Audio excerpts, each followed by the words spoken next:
Rebonjour, bienvenue à ce pilier physique de notre cours, les 4 piliers d'une vie sans douleur. Alors, dans ce premier cours, dans ce premier pilier, eh bien, on va parler de l'influence physique sur la manière dont vous vous sentez au niveau de vos douleurs. Et ce que je vais faire, c'est que je vais vous présenter le modèle que j'utilise de ma clinique avec mes propres patients.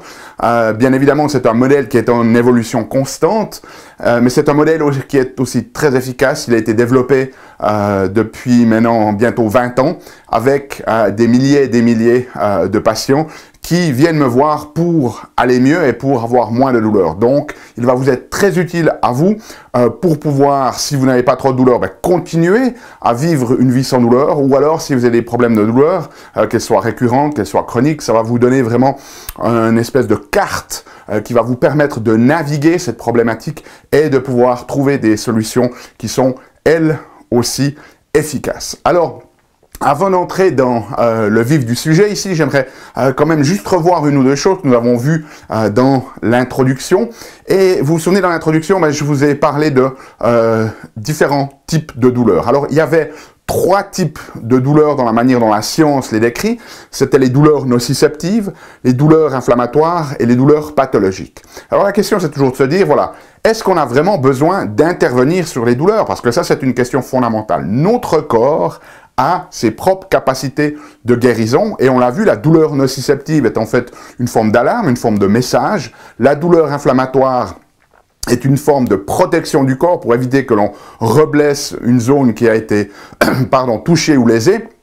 Donc, on a dit que c'est adaptatif, c'est très bon pour nous, c'est une forme d'information, d'alarme de notre corps. Donc, il ne faut pas interférer avec ça. Et pourtant, en médecine, systématiquement, ce qu'on va faire, c'est qu'on va vous donner des anti-inflammatoires, on va vous donner des antidouleurs, et comme je l'ai expliqué dans l'introduction, on sait que ça a un impact non négligeable, parce que si vous traitez chimiquement, il y a des études qui montrent que vos muscles, vos tendons, que vos ligaments ne vont pas récupérer aussi bien que si vous laissez faire le processus naturel de guérison. Donc, la première des choses, c'est de comprendre, lorsque l'on a une douleur nociceptive, c'est-à-dire que vous avez mis la main, vous êtes tapé sur le doigt avec un marteau, eh bien, ça n'a pas nécessairement besoin d'un traitement. Okay? Si vous avez une douleur inflammatoire, parce que vous avez fait une entorse, vous n'avez pas nécessairement besoin d'un traitement. Alors maintenant, est-ce que ça veut dire que vous ne devez pas visiter un professionnel?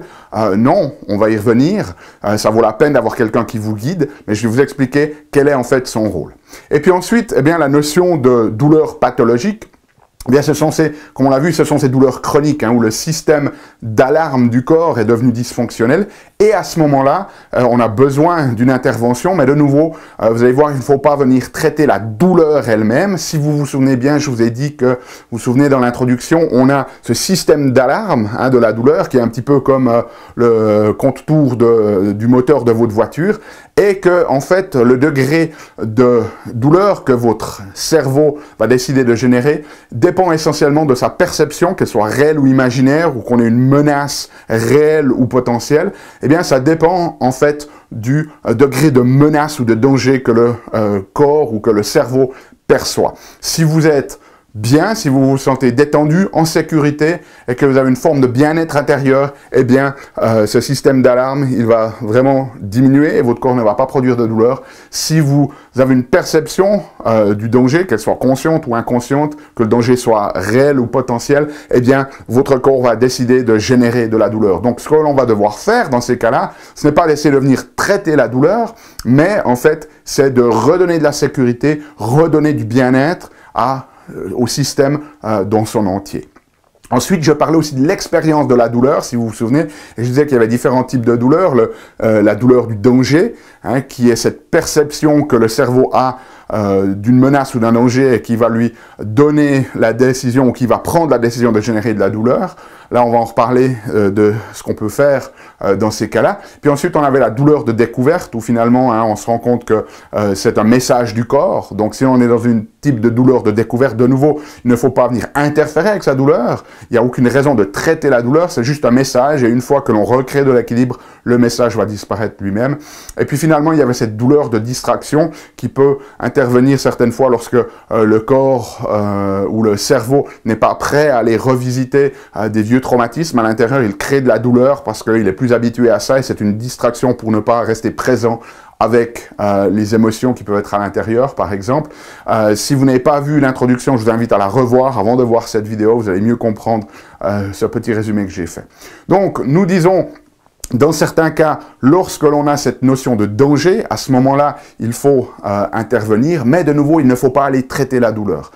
Je vous le disais, dans la douleur de découverte notamment, un des gros problèmes que l'on a, surtout au niveau de ce pilier physique, c'est que les gens continuent à avoir de la douleur parce qu'ils essayent de faire disparaître la douleur. Et ça, il faut comprendre, la douleur, c'est fondamentalement votre ami, à moins que le système soit devenu dysfonctionnel, comme on en a parlé avant, mais la douleur, c'est votre ami, donc n'essayez pas de la faire disparaître. Parce que le problème qu'on a, c'est que elle va ressurgir d'une autre manière. Et ça, nous, on le voit très régulièrement dans nos soins. En fait, il y a des gens qui ont un petit bobo ici, donc ils prennent un anti-inflammatoire ou un antidouleur. Et puis finalement, on n'est jamais allé aborder les causes du problème, on a essayé d'interférer avec le message, mais le problème il est toujours là, donc le corps, lui, va crier plus fort, soit au même endroit, soit à un autre endroit, et là on a peut-être besoin de prendre un médicament un petit peu plus fort, tout d'un coup on doit aller, je ne sais pas, sur de la cortisone, ou on commence de passer sur des opioïdes, et puis tout s'enchaîne, et au bout d'un moment il n'y a plus rien qui fonctionne. Et aux États-Unis, ils ont un problème majeur dans certains counties, où maintenant ils ont plus de gens qui sont addicts à des médicaments antidouleurs, des opioïdes, qu'il n'y a de gens qui sont addicts à des drogues de rue. Okay? Et ça nous montre bien cette problématique de toujours vouloir traiter la douleur. En fait, comme on l'a dit, la douleur, souvenez-vous de ça, la douleur, c'est un signe que votre cerveau perçoit une menace ou un danger. Donc, le but, ce n'est pas d'aller traiter la douleur, le but, c'est de redonner un ressenti à votre système, à votre cerveau, qu'il est en sécurité et qu'il n'a plus besoin de mettre cette alarme. Okay? Et là, ce que je vais vous montrer ici dans cette partie-là, eh bien, c'est de comprendre qu'est-ce qui vient participer à créer ce sentiment de menace, si vous voulez, et qu'est-ce qu'on peut faire pour réduire ce sentiment de menace, pour que ce signal, comme je l'ai montré au niveau du système d'alarme de la douleur, eh bien, diminue pour que votre corps ne soit pas sensibilisé à la douleur. Alors, une des choses dont je l'ai dit, c'est qu'on n'a pas nécessairement besoin de traiter les douleurs nociceptives, les douleurs inflammatoires, les douleurs de distraction, les douleurs de découverte. Par contre, ça vaut toujours la peine d'avoir un professionnel qui vous accompagne. Pourquoi? Parce que lorsque l'on a une situation de douleur, en général, on va aussi trouver une situation où quelque chose ne fonctionne plus optimalement au niveau de votre corps. Et ça, c'est une des grandes carences, si vous voulez, de notre système, c'est que la plupart des professionnels, ils vont se baser que sur la douleur et ils ne vont pas se baser sur la fonction du corps. Ils n'évaluent pas vraiment la fonction du corps. Alors, qu'est-ce que j'entends par fonction du corps? Ben, si vous vous tordez une cheville, par exemple, et que vous avez mal, la plupart des thérapeutes, que ce soit des kinés, des physios, des ostéos, voire certains chiropracteurs aussi, le médecin, ils vont se focaliser sur la douleur. Ils vont faire des choses pour faire disparaître la douleur. Ils vont peut-être venir masser, ils vont faire de l'électrothérapie, ils vont faire des ultrasons, des choses comme ça, mais très rarement, ils mesurent la fonction.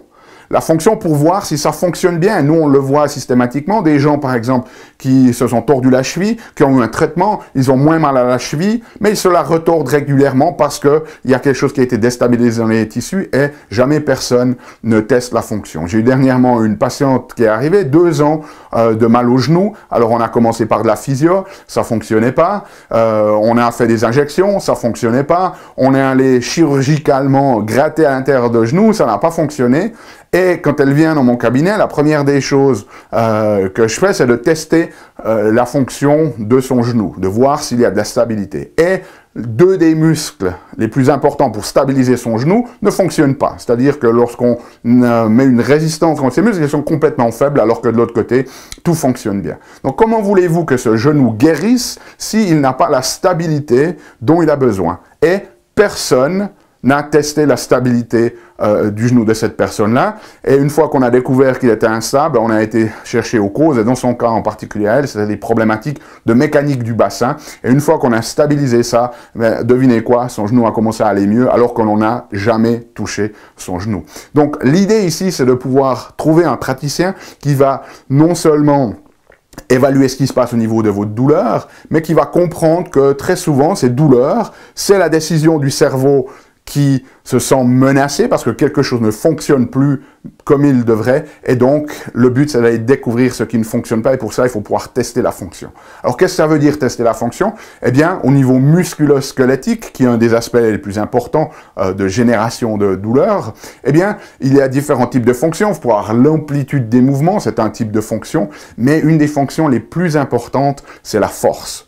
Cette force, elle est vraiment corrélée avec votre longévité et avec votre capacité à rester fonctionnel dans le temps. Donc, plus votre corps est dynamique, plus il a de force, eh bien, plus vous allez vivre en bonne santé longtemps par rapport à une personne qui n'a plus une bonne musculature, qui n'a plus une bonne tonicité, qui devient frêle et se blesse à tout va. Et dans cette notion de force, il y a notamment une autre notion un petit peu plus, comment dire, sous-jacente à ça, mais qui est très très importante, c'est ce que moi j'appelle la force fonctionnelle. C'est-à-dire que la force n'est pas juste la capacité d'un de vos muscles à générer de la force, c'est très fort, hein, vous n'avez pas besoin de devenir Schwarzenegger, ok, mais c'est la capacité de cette force de votre système nerveux à bien coordonner votre système. Alors qu'est-ce que j'entends par là? Eh bien, par exemple, si on prend au niveau du dos, hein, de nombreuses personnes, près de 80% de la population va développer des problèmes de dos, au niveau de notre dos, on a deux types de musculature. On a une musculature qui va stabiliser notre colonne, parce que nos articulations, elles sont très délicates. En fait, 9 kilos de poids sur une colonne qui n'est pas stabilisée, la colonne va se blesser. Donc, vous voyez qu'il ne faut pas beaucoup. Donc, on a une musculature qui va stabiliser la colonne et ensuite une musculature qui va la bouger. Mais maintenant, ces deux musculatures peuvent fonctionner très très bien, chacune à son niveau, mais il y a aussi une importance de coordination par le système nerveux. Si vous avez votre musculature stabilisatrice qui fait très bien son travail et votre musculature de mouvement qui fait très bien son travail, mais que le système nerveux ne les coordonne pas bien, c'est-à-dire que tout d'un coup, la musculature du mouvement va s'activer avant que la musculature de la stabilité n'ait stabilisé votre colonne, eh bien, vous êtes à risque de vous blesser.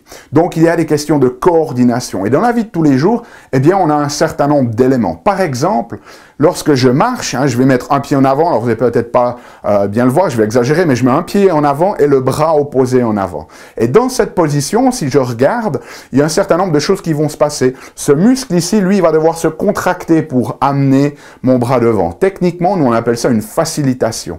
Le bras derrière, ici, maintenant, lui, ce qu'il va devoir faire, eh bien, il va devoir se relâcher pour permettre le mouvement, parce que s'il ne se relâche pas, ben, je ne vais pas pouvoir avancer mon bras. Donc, il va être ce que nous, on appelle techniquement ici inhibé.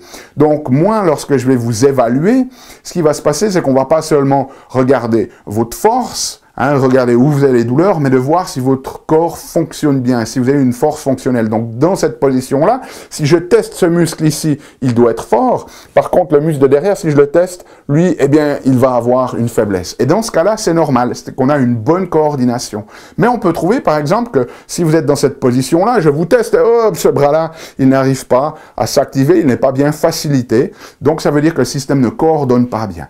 Et c'est très important, et ça sera un de vos devoirs, c'est d'essayer de trouver un praticien qui a une vision d'ensemble du système et qui ne se focalise pas juste sur la zone douloureuse si vous avez un problème, mais qui va prendre une vision holistique de votre corps et qui va être capable de tester sa fonction et pas seulement l'amplitude, okay, mais aussi cette capacité de force et surtout cette capacité de force fonctionnelle. Alors, j'imagine que de nombreux thérapeutes sont capables de faire ça. Moi, en venant de la formation de chiropraticien, une partie des chiropraticiens, pas tous, ont ces compétences-là, mais demandez à votre praticien s'il est capable d'évaluer ce type de fonction, parce que ça, c'est très, très important. Et puis, eh bien, s'il ne le fait pas, essayez de trouver quelqu'un qui le fait. Au besoin, contactez-nous pour voir si on connaît quelqu'un dans votre région qui est capable de faire ça. Okay?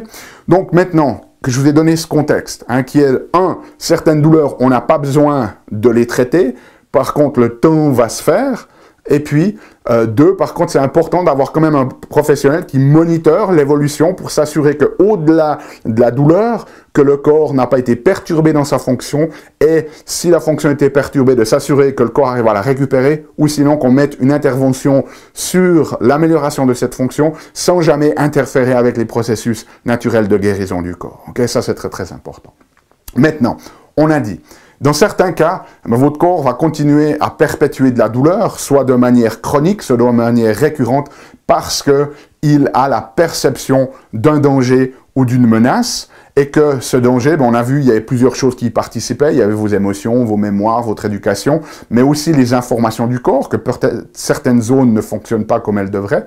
Donc, lorsqu'on est de ce cadre-là, on a dit, de nouveau, il ne faut pas aller traiter la douleur en elle-même, il faut comprendre qu'est-ce qui fait percevoir à votre cerveau qu'il est en danger ou menacé. Et de nouveau, cette perception, eh bien, ça peut être quelque chose de réel, ça peut être quelque chose d'imaginaire, ça peut être un danger réel, mais ça peut être un danger potentiel, et ça peut se passer aussi consciemment ou inconsciemment. Donc, on va devoir découvrir finalement les causes de ce qui met votre système ou de ce qui fait percevoir à votre cerveau comme étant en danger ou menacé. Et moi, dans mon modèle clinique, eh bien, j'ai développé un modèle que j'appelle les 7 types de la douleur. En fait, c'est 7 grandes catégories qui vont faire que votre cerveau perçoive qu'il sera en danger ou menacé et qu'il génère de la douleur en sensibilisant ce système d'alarme de la douleur. Alors, on va directement entrer dans les détails de ces 7 grandes catégories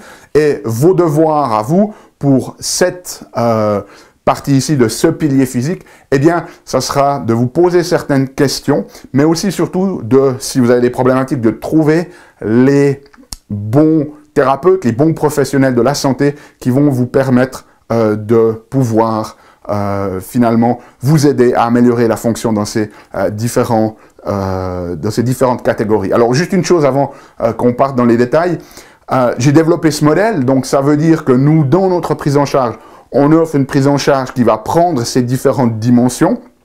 Pour les résumer, il y a une dimension structurelle, il y a une dimension émotionnelle et il y a une dimension chimique, métabolique, nutritionnelle, si vous voulez. Mais pas tous les thérapeutes ont la capacité de vous offrir ces compétences-là. Donc ça veut dire que dans certains cas, à moins que vous ayez la chance de trouver un oiseau rare, eh bien, il va falloir constituer une équipe. C'est-à-dire que vous aurez peut-être besoin de quelqu'un qui va s'occuper de votre structure, comme un chiro, un ostéo, ou un kiné, ou un physiothérapeute.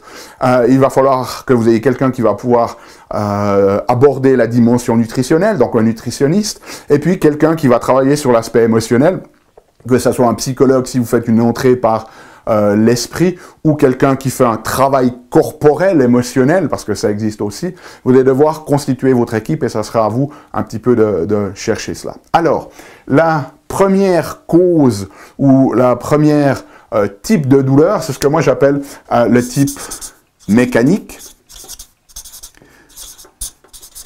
Alors, ce type mécanique, ben, ça a à voir avec quoi? Ça a à voir essentiellement avec nos articulations et nos muscles. Si on prend par exemple l'exemple de notre dos, où il y a beaucoup de gens qui ont des douleurs à ce niveau-là, eh bien, il y a 3 tissus qui vont participer à la bonne fonction de ce dos.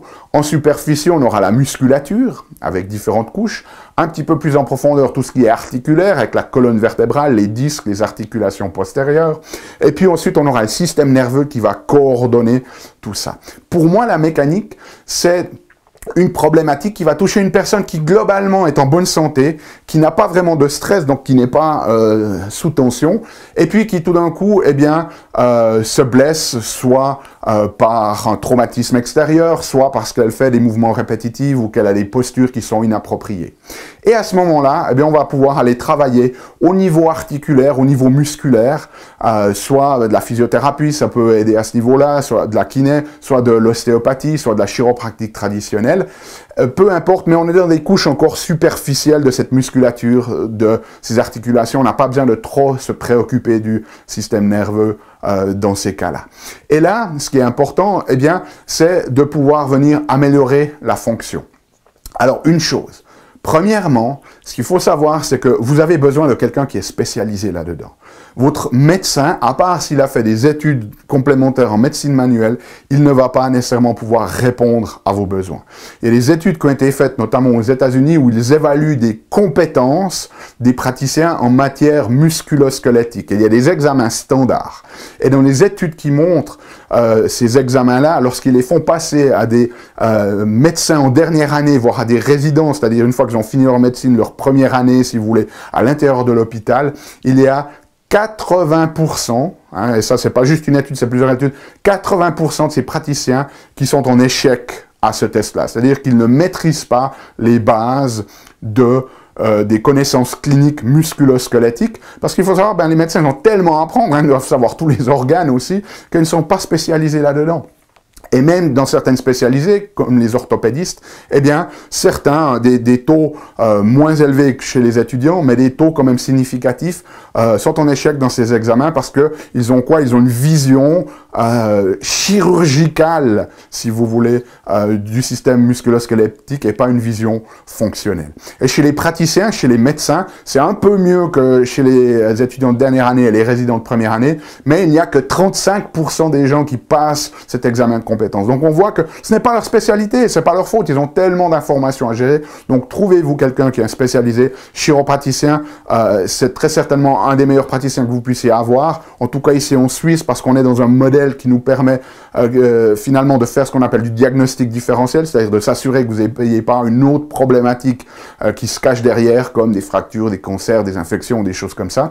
Dans certains autres pays, et de par la loi, il n'y a pas nécessairement cette latitude du diagnostic différentiel chez les chiropraticiens, mais ça reste quand même une des meilleures formations. Ensuite, vous avez aussi l'ostéopathie, et puis après, vous avez les kinés, les physiothérapeutes, bien qu'ils sont plus considérés dans le paramédical et qu'ils n'ont pas cette capacité de diagnostic différentiel. Donc la première des choses, c'est trouvez-vous quelqu'un qui est spécialisé là-dedans. En général, votre médecin de famille n'a pas suffisamment des compétences, et ce n'est pas une critique, hein, c'est simplement de par la masse d'informations qu'il a besoin de connaître, il n'arrive pas à se spécialiser là-dedans. Donc ça, c'est la première des choses. Deuxième des choses, trouvez un praticien qui a une approche holistique. Le système musculo-squelettique ne fait qu'un. Donc un problème de pied peut donner lieu à des douleurs à la nuque, des mauvais alignements ou des dysfonctions au niveau de la nuque peuvent créer des changements qui vont vous faire avoir mal dans le bas du dos. Donc trouvez quelqu'un qui va être capable de vous évaluer dans l'ensemble et qui va pas juste regarder avec une lorgnette comme ça, juste où vous avez mal. Okay? Donc ça, c'est le deuxième élément. Et puis, troisième élément dans cette mécanique, je vais pas entrer dans les détails de ce qui va être fait thérapeutiquement, si on a besoin de relâcher un muscle ou d'améliorer la fonction d'une articulation, mais juste une ou deux recommandations de vieux briscards. Une des choses que je vois très fréquemment chez les patients, c'est que vous avez peut-être mal dans une certaine position. Hein, peut-être que vous commencez à avoir très mal à la nuque en fin de journée, quand vous avez été toute la journée derrière l'ordinateur. Et puis, vous allez chez un praticien, sauf que le problème, vous prenez rendez-vous à 8 h du matin et vous couchez à plat sur sa table. Okay. Donc, on est dans une situation qui est complètement différente de ce qui génère vos douleurs. Okay? Et la grande majorité des praticiens, ils vont vous faire coucher sur leur table. Donc, lorsqu'on vous fait coucher sur la table, on enlève un élément important, ou on réduit en tout cas l'impact d'un élément important qui va charger ou surcharger votre système, c'est la gravité. Donc, si vous êtes couché sur la table du praticien et qu'on peut voir en position couchée, relax, des dysfonctions dans votre système, c'est qu'il y a sacrément de dysfonctions. Mais ce qui peut se passer, c'est qu'au bout d'un moment, sur la table, après avoir travaillé avec ce praticien, le système va mieux quand il est couché sur la table. Mais par contre, dès que vous retournez dans votre position, en fin de journée, les douleurs réapparaissent. Et moi, je vois plein de patients comme ça qui, effectivement, ils ont été chez d'autres praticiens. Le praticien les évalue couchés sur la table, il y a des dysfonctions, il traite ces dysfonctions disparaissent, mais le patient a toujours mal. Et il vient chez moi, et quand on le met sur la table, effectivement, c'est pas trop mal. Par contre, tout d'un coup, qu'est-ce qu'on fait? On le fait s'asseoir, et là, on trouve des dysfonctions, parce que maintenant, il y a cette gravité en plus. Ou alors, on le met dans sa position, devant l'ordinateur, et là, les dysfonctions apparaissent. Donc, une des choses très, très importantes à faire, c'est que votre praticien, il vous évalue, non seulement de manière complète, mais qu'il vous évalue aussi dans les circonstances qui ont tendance à générer cette problématique. Et en général, vous passez pas votre vie couché sur une table. Okay? Vous passez votre vie à faire des choses.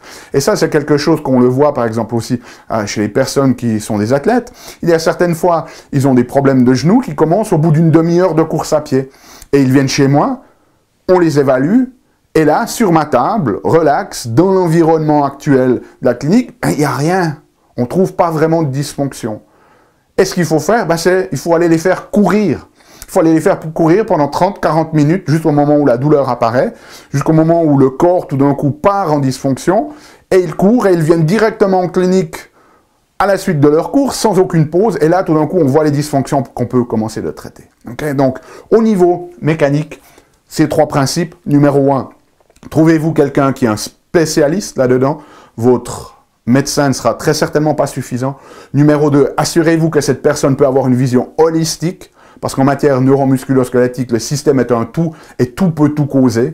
Et 3, assurez-vous aussi que si malgré le traitement du thérapeute les douleurs persistent, qu'il vous évalue, pas seulement juste couché sur votre table, mais qu'il vous évalue dans les circonstances qui génèrent ces douleurs. Et si ces circonstances, c'est du stress de vie, une des choses à faire, c'est par exemple de penser à ces situations stressantes, parce que ça va faire apparaître ces tensions à l'intérieur de votre corps. Okay? Donc ça, c'est le premier, c'est l'aspect mécanique.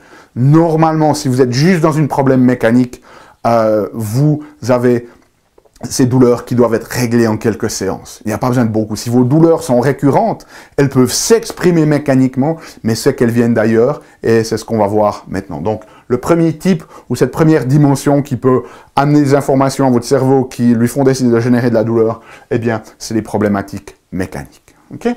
Ensuite, deuxième élément, c'est ce qu'on appelle le type dégénératif. Et le type dégénératif, c'est essentiellement de la dégénérescence des tissus. Alors, première des choses ici, avant de parler de ça, c'est de nouveau, on en avait parlé dans l'introduction, ce n'est pas parce que vous avez des lésions tissulaires, ce n'est pas parce que vous avez de l'usure sur une articulation ou un disque qui a une hernie discale, que nécessairement votre corps va décider de générer de la douleur. Donc, si on voit sur des radiographies que vous avez de l'usure ou une hernie discale sur un IRM, ne laissez pas le praticien sauter à la conclusion que les douleurs que vous avez sont nécessairement liées à cet aspect-là. On le sait, il y a quasiment 20 à 30% de la population qui n'ont pas de problèmes de dos, qui ont des hernies discales, des disques qui font des protrusions et de l'usure, etc. Si vous voyez l'état de mon dernier disque sur ma colonne, vous serez impressionné parce qu'il est tout écrasé. Je n'ai jamais mal au dos parce que le reste de mon système est équilibré et dans le bien-être. Okay? Donc ça, c'est important. Maintenant, dans certains cas, eh bien, cette dégénérescence peut amener à donner des informations à votre corps que cette zone ne fonctionne pas bien et votre système nerveux, votre cerveau décide de générer de la douleur. Et à ce moment-là, il va falloir faire quelque chose de spécifique à ce niveau-là. Et ici, un des grands aspects que l'on a dans cette dégénérescence, eh bien, c'est l'arthrose.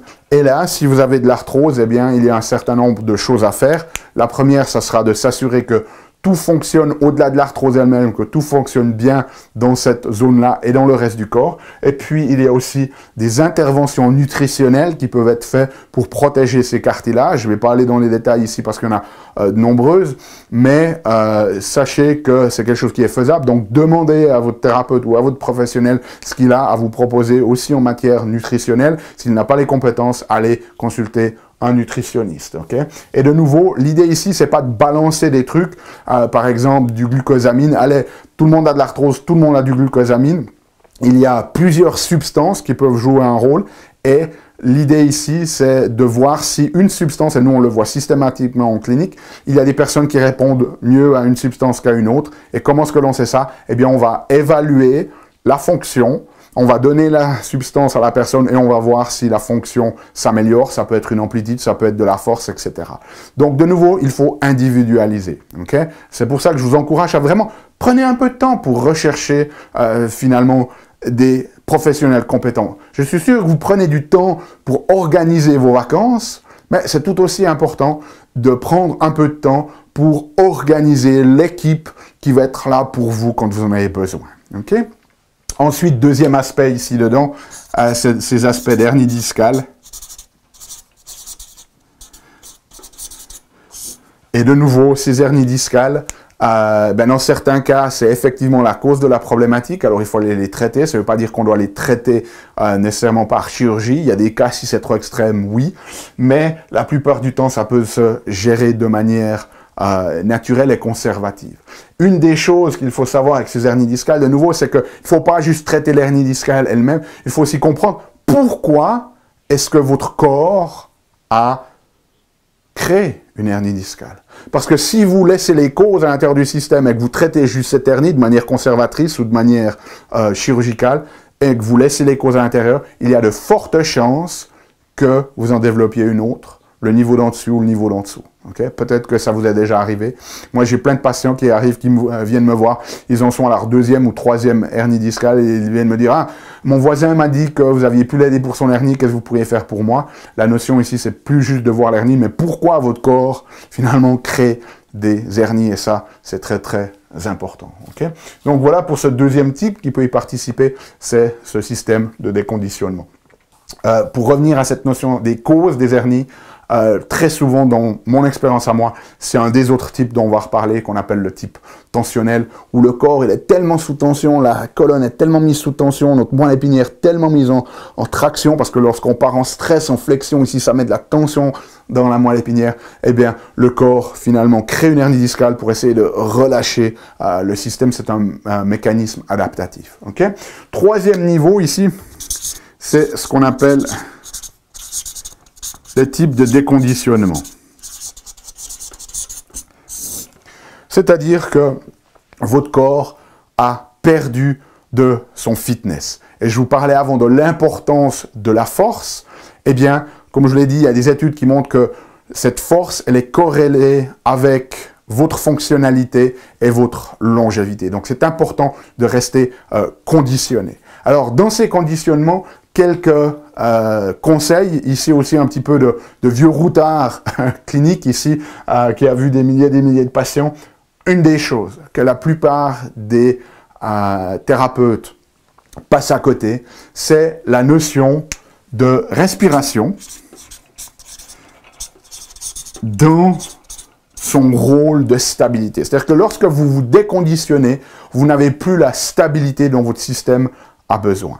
Et la respiration, qu'est-ce qu'elle a à voir? On a un muscle qu'on appelle le diaphragme, et tous les thérapeutes vont savoir que ce diaphragme, il va jouer un rôle dans la respiration, mais ce que moins de thérapeutes savent, c'est que ce diaphragme, il joue un rôle dans la stabilité de votre dos.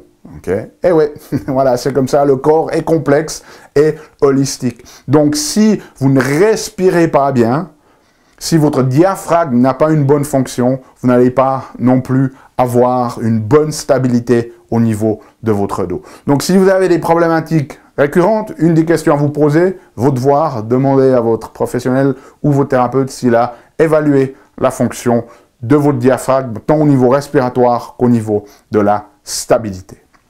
Ensuite, un petit mot maintenant sur cette stabilité. C'est très à la mode maintenant de vous donner des exercices de gainage. Okay? C'est-à-dire de redonner de la stabilité au système. Et là, c'est très intéressant parce que c'est vraiment un phénomène de mode, tout le monde s'y met. Par contre, au niveau scientifique, c'est très controversé. Et je vais vous expliquer pourquoi. Mais il y a certains groupes, notamment qui viennent des groupes de recherche d'Australie, qui ont fait des revues de la littérature et qui montrent que finalement, ce gainage, c'est pas aussi phénoménal qu'on s'y attendait pour protéger notre dos. Et pourquoi? Eh bien, il n'y a pas nécessairement de réponse, mais moi, je pense avoir une idée. C'est que si vous avez une problématique de mécanique et rien d'autre, ou une problématique dégénérative, et au passage, juste pour faire une petite parenthèse, on n'a pas nécessairement juste un de ces problèmes. Il faut avoir une cumulation. Il faut avoir à la fois un problème mécanique et à la fois un problème de déconditionnement. Okay? Donc, ce n'est pas juste un type, et une fois que vous avez ce type-là, vous n'avez rien d'autre à côté. Ça peut être une combinaison multiple de ces facteurs qui jouent un rôle ici. Mais si vous avez juste un problème mécanique, ou juste un problème dégénératif, et puis qu'il faut qu'on aille donner un petit peu plus de stabilité à votre musculature pour qu'elle prenne une part de la charge de travail, pour qu'elle ne soit plus mise sur ces zones qui sont usées, à ce moment-là, le gainage, le renforcement, la stabilité peut être très très bon pour vous.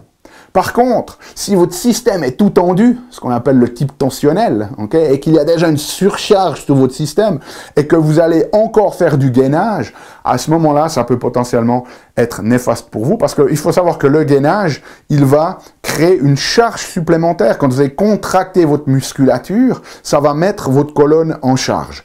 Alors, c'est important de savoir que pour qu'il y ait de la stabilité, votre colonne, elle a besoin d'avoir une certaine charge. En anglais, on appelle ça du loading, hein, une certaine charge dessus.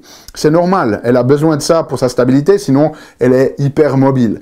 Elle a besoin un peu de charge. Mais si on met trop de charge, vous risquez aussi de potentiellement surcharger cette colonne, voire de la blesser. Donc, si vous avez déjà un état tensionnel qui crée énormément de charge sur votre système et que vous venez rajouter encore du gainage par-dessus, eh bien, vous pouvez passer au-delà de la limite de tolérance des tissus et commencer à faire plus de mal que de bien. Deuxième élément, la notion de conditionnement, ça ne doit pas être juste localement au niveau de votre dos. Il faut conditionner votre corps dans son fitness global. Okay? Et troisième élément, donc ici on a la respiration, on avait cette stabilité ou ce gainage local et global. Et troisième élément très très important, c'est la position assise. Okay? Il y a une véritable épidémie de position assise prolongée. Et ça, c'est absolument détrimental pour tout votre système. Si vous regardez cette formation, il y a de fortes chances que vous l'ayez peut-être obtenue au travers des packs qui étaient associés à mon livre Dynamique. J'ai écrit un livre quasiment complet sur ces problématiques de manque de dynamisme, c'est-à-dire de position assise prolongée. Juste une statistique pour que vous compreniez bien les choses. Chez les personnes qui sont assises plus de 4 heures par jour, 59% ont mal au dos.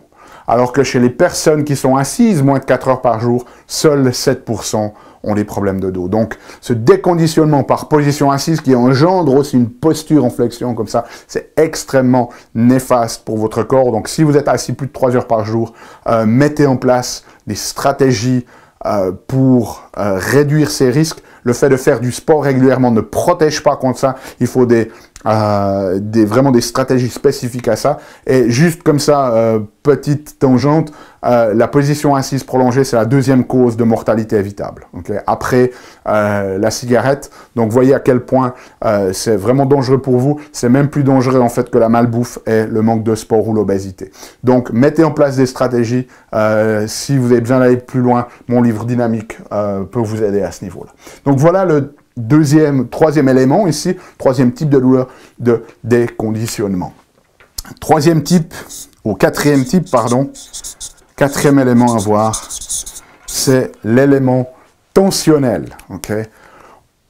On a tous à faire face au stress de nos jours. Et il y a d'ailleurs une nouvelle science du stress. À l'époque, dans les premières théories qui avaient été développées dans les années 20, les années 30 par Hans Selye, partez du principe que notre corps était assez relax et que de temps en temps, face à une circonstance ou face à un stresseur, hop, on se mettait sous stress et ensuite que le corps se régulait. Il y a des nouvelles études maintenant qui ont étayé une notion que, en fait, c'est des vieux mécanismes d'évolution. Notre corps est toujours un petit peu sur la défensive, à moins que vous créiez consciemment et intentionnellement un sentiment de sécurité et de bien-être, et à ce moment-là, il va se relâcher. Donc, ce n'est pas que vous êtes détendu et que de temps en temps, quelque chose vous stresse et vous vous tendez, c'est que vous êtes tout le temps tendu et de temps en temps, vous vous sentez en sécurité et vous créez intentionnellement du bien-être et votre corps se détend. Mais la physiologie de base, ces nouvelles études nous montrent, c'est une physiologie de stress. Donc, pas étonnant qu'énormément de monde sont stressés ici. Ensuite, il y a des statistiques qui montrent que quasiment 2/3 des travailleurs sentent une très forte pression au travail. Quasiment 1 personne sur 5, qu'elle s'en rende compte ou pas, est en état de burn-out parce qu'elle est complètement vide émotionnellement et physiquement. Donc, ce stress, c'est quelque chose de très très fort. Ce stress, il est aussi très lié à nos perceptions, donc nos émotions et ce qui se passe au niveau de notre psychologie. On en reparlera dans les autres piliers, mais c'est fondamental. Donc, il va falloir que votre praticien puisse évaluer si votre problème finalement de douleur est lié à un problème de stress. Et moi, je le vois systématiquement, il y a des gens qui viennent, écoutez, si vous êtes en bonne forme et détendu, et puis que tout d'un coup vous faites un bon mouvement et que vous bloquez une articulation, que vous tendez un muscle, et que vous allez chez quelqu'un qui vous fait un massage, qui vous détend le muscle, pas de souci. Si vous allez chez quelqu'un qui va vous manipuler la colonne, pas de souci, c'est génial, ça fait vraiment du bien. Par contre, si vous êtes tout tendu comme ça, ben, tous vos muscles vont être tendus, toutes vos articulations vont être bloquées. Donc, si on vient essayer de vous masser dans cette position-là, et puis qu'on vous dans cette position-là, mais que vous sortez de chez le praticien, puis que votre corps il est toujours dans cet état de tension, de stress, qu'est-ce que vous pensez qu'il va se passer à ces muscles? Ils vont se retendre directement, parce que la tension musculaire et le verrouillage articulaire, ça n'a rien à voir avec les articulations elles-mêmes ou avec les muscles, ça a à voir avec le fait que le système nerveux est sous stress. Et il y a des statistiques très claires à ce niveau-là. 80, comme on dit chez nous, 80% à 90%, et pour nos amis français, 80 à 90% des visites médicales sont dues à des problèmes de stress. Intéressant, non? Maintenant, laissez-moi vous poser une question. Lequel de vos praticiens vous a déjà objectivement évalué au niveau de votre stress? Oh, j'entends le silence. Parce que personne ne fait ça. Donc, vous voyez ici l'espèce d'incohérence dans le système que l'on a. La majorité des raisons pour lesquelles les gens vont chez le médecin, c'est lié à des problèmes de stress. On va traiter les conséquences, mais personne n'évalue le patient pour évaluer son degré de stress. Alors, comment est-ce qu'on peut évaluer le degré de stress d'une personne? Eh bien, il y a 3 manières cliniques de le faire. La première, c'est de tester l'état de tension du système nerveux qui contrôle notre posture et notre musculature et nos articulations, ce qu'on appelle le système nerveux moteur. Et pour ça, on peut utiliser des électromyographes paravertébrales de surface. Le deuxième, c'est de mesurer la partie de notre système nerveux qui contrôle notre physiologie interne, qu'on appelle le système nerveux neurovégétatif. Et pour ça, on peut utiliser ce que l'on appelle des mesures de cohérence cardiaque ou de variabilité cardiaque. Et le troisième élément, c'est de mesurer la réponse de votre corps au niveau hormonal, au niveau du stress, en faisant des mesures salivaires de cortisol.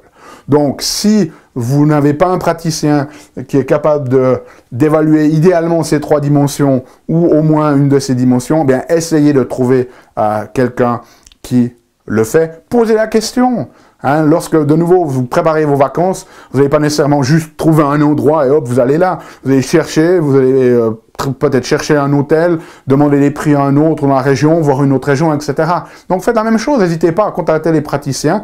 Et là, vous avez des questions à leur poser depuis le début. Hein. Est-ce que vous évaluez la force et la force fonctionnelle de mon corps, ou est-ce que vous vous basez juste sur les douleurs? Est-ce que vous évaluez mon degré de déconditionnement? Est-ce que vous évaluez mon degré de stress et de quelle manière? Okay? Donc ça, c'est votre job à vous, à la suite ici de cette formation. Donc ce système tensionnel, et puis bien évidemment après, ce qu'il faut faire, c'est qu'il faut aller mettre en place des stratégies, et là ce n'est pas juste de la méditation, il va falloir aussi avoir les outils pour pouvoir travailler, aider le corps à libérer ses tensions neurologiques, et pour cet aspect-là, moi, j'ai étudié des dizaines et des dizaines de techniques. Il y en a une qui m'impressionne le plus et qui m'impressionne encore toujours. C'est ce qu'on appelle le Network Spinal Analysis, ou NSA, et qui est pratiqué par des chiropraticiens. Donc, regardez autour de vous si vous avez cet état de tension, de voir si vous avez un chiropraticien qui pratique du NSA ou Network. Okay? Ensuite, 5e cause ici, c'est le type neurologique. Et là, ça a à voir surtout avec ce type où le système nerveux commence à dysfonctionner, c'est-à-dire que, un petit peu comme chez une personne qui a des douleurs fantômes, qui a un bras qui a été amputé, qui a l'impression d'avoir des douleurs dans le bras parce qu'il y a le cerveau qui génère, à ce moment-là, ce sont des douleurs qui trouvent leur origine à l'intérieur du système nerveux. C'est le cas notamment de la fibromyalgie. Donc là, il faut des stratégies vraiment appropriées, parce que là, on est vraiment dans l'exemple type, si vous voulez, du cerveau qui perçoit un danger, qui maintient ce système d'alarme de manière très très élevée, très très sensibilisée. Et à ce moment-là, on a besoin de stratégies qui vont travailler sur ces différents types ici, mais de stratégies aussi spécifiques dans le système nerveux. Malheureusement, il y a peu de professionnels qui sont vraiment compétents là-dedans. En médecine, tout ce qu'on peut vous donner, c'est des médicaments à action centrale. Peut-être qu'on vous a proposé des antidépresseurs, non pas pour leur aspect sur la dépression elle-même, mais sur l'impact qu'ils ont sur la douleur, ou alors des médicaments anti-épileptiques qui ont aussi une action sur certains aspects de cette transmission de la douleur neuropathique au niveau central, mais c'est largement insuffisant. Très souvent, vous devez, même si ça vous aide, augmenter les doses. Beaucoup d'utilisation d'opiacés, aussi de médicaments opioïdes, qui peuvent donner lieu à des addictions, il faut le savoir. Donc là, il y a vraiment besoin d'aller faire un travail de profondeur. C'est malheureusement difficile de vous donner plus d'informations à ce niveau-là. Si vous êtes dans une situation de douleur chronique où votre système nerveux est impliqué, contactez-nous. On a des approches qu'on a développées sur ces 20 dernières années qui peuvent apporter énormément. Malheureusement, il y a peu de spécialistes ici en Europe qui sont vraiment capables de prendre les gens de manière holistique dans ce cadre-là. Ensuite, il y a la composante chimique ou métabolique. Et là, c'est tout ce qui a à voir avec votre nutrition et l'aspect chimique au niveau du corps. Alors, juste quelque chose aussi ici. Ne comptez pas sur votre médecin pour vous donner un coup de main à ce niveau-là. Okay? Très peu de médecins sont formés en nutrition. En fait, c'est vraiment intéressant. Il y a des études qui ont été faites, de nouveau, notamment aux États-Unis. En Europe, on n'aime pas regarder ces choses-là. On n'aime pas, a priori, faire face à la réalité. Mais lorsqu'on demande aux gens, est-ce que votre médecin est compétent en matière de nutrition, plus de 90% des gens pensent que le médecin est une source crédible d'informations en matière de nutrition. Et pourtant, lorsqu'on demande aux médecins eux-mêmes, 6 sur 7 se sentent totalement démunis pour aborder les problèmes nutritionnels de leurs patients. Et il y a même des études qui montrent que quand ils prennent des gens au hasard dans la rue et qu'ils leur posent des questions nutritionnelles, certaines personnes ont des meilleurs scores que lorsqu'ils posent les mêmes questions à des médecins. Donc ça fait un peu peur. Okay? C'est pour ça qu'il faut vous trouver quelqu'un. Alors c'est pas que les médecins sont inconscients de l'importance de la nutrition. Hein, dans des études, il y a une étude qui montrait que 77% de ces médecins pensaient que l'aspect nutritionnel devrait faire partie des soins de routine. 94% pensaient que l'aspect nutritionnel est quelque chose d'important à aborder avec les patients, et pourtant seuls 14% se sentaient compétents de le faire. Donc, trouvez quelqu'un qui est compétent là-dedans, trouvez un nutritionniste, idéalement un nutritionniste clinique qui va pouvoir vous donner d'excellents conseils à ce niveau-là. Alors, qu'est-ce qu'il faut qu'on regarde au niveau chimique? Bien, la première des choses, c'est tout l'aspect inflammatoire. Hein. On vit dans une société qui induit de l'inflammation au niveau de notre corps. Cette inflammation, elle va sensibiliser notre système nerveux périphérique et envoyer des informations à notre cerveau qui vont être perçues comme une situation de danger intérieur. C'est chimique, mais ça va être perçu comme un danger. Et donc, le cerveau est plus à même de décider de générer de la douleur. Alors, dans ce style de vie pro-inflammatoire, on a des choses qui sont importantes. L'alimentation. Donc, de nouveau, on n'a pas le temps d'aller dans les détails ici, mais suivez les grandes lignes. Mangez beaucoup de légumes, mangez des fruits, mangez des protéines de bonne qualité, mangez des graisses de bonne qualité, évitez les graisses trans, évitez tout ce qui est trop sucré, évitez tout ce qui sont des dérivés du sucre qui vont donner une réaction insulinogénique, c'est-à-dire qui vont produire une variation dans la glycémie qui fait que votre insuline est produite. Donc, c'est tous les produits comme les huiles raffinées, les farines raffinées, tout ce qui est industriel, évitez ces trucs-là. Grand principe de manger sainement. Deuxième élément qui va produire de l'inflammation, c'est la sédentarité. Notre corps, il est génétiquement fait pour faire face à devoir bouger beaucoup, d'être physiquement très actif. Donc, bouger. Okay? Et bouger, c'est pas seulement faire du sport, mais c'est rester dynamique dans la journée, pas passer trop longtemps dans les positions assises. Ensuite, le sommeil. La plupart des gens sont en carence de sommeil. Si vous n'avez pas vos heures de sommeil, ça va produire aussi un état inflammatoire à l'intérieur de votre corps. Et puis, voilà, ça participe à la création de ces douleurs. Donc, dormez au moins 7h30, 8 heures par nuit. Allez vous coucher pour être endormi au moins vers 11 heures, parce qu'une grande partie de la récupération du corps se fait entre 11 heures et 1 heure du matin. Donc, allez dormir. Okay? Ensuite, le stress, de nouveau, on en a parlé avant, ça va participer là-dessus. Donc, mettez en place des stratégies pour vous déstresser. Le fait de fumer aussi participe à ça. Donc, si vous fumez, essayez de trouver quelqu'un qui peut vous accompagner pour arrêter. C'est très, très mauvais, non seulement pour vos douleurs, mais aussi pour votre longévité. Okay? Et puis, peut-être 2 conseils comme ça. Considérez les intolérances alimentaires. Ces intolérances alimentaires, elles vont créer de l'inflammation dans le corps. Il y en a des très fréquentes, donc on voit systématiquement avec les patients, les produits laitiers, c'est le numéro 1, le gluten, le numéro 2, et puis un qu'on retrouve très souvent, surtout c'est les douleurs un peu articulaires qui voyagent comme ça, la solanine. La solanine, c'est un alcaloïde qui, chez certaines personnes, donne des réactions qui ressemblent un petit peu à de l'arthrite, hein, de l'inflammation articulaire. Cette solanine, on la trouve dans la famille des solanacées. Vous pouvez regarder en ligne en quoi ça consiste, mais essentiellement, il y a les tomates, les pommes de terre, les aubergines, les poivrons et ces choses-là. Donc, si vous avez des douleurs chroniques, éliminez ces aliments-là sous la supervision d'un nutritionniste pour voir si ça vous aide. Et puis, une carence qu'on trouve de manière très fréquente chez moi, quasiment plus de 80% des patients que j'ai, carence en vitamine D. Cette vitamine D, c'est un très mauvais mot, c'est pas une vitamine, c'est une hormone.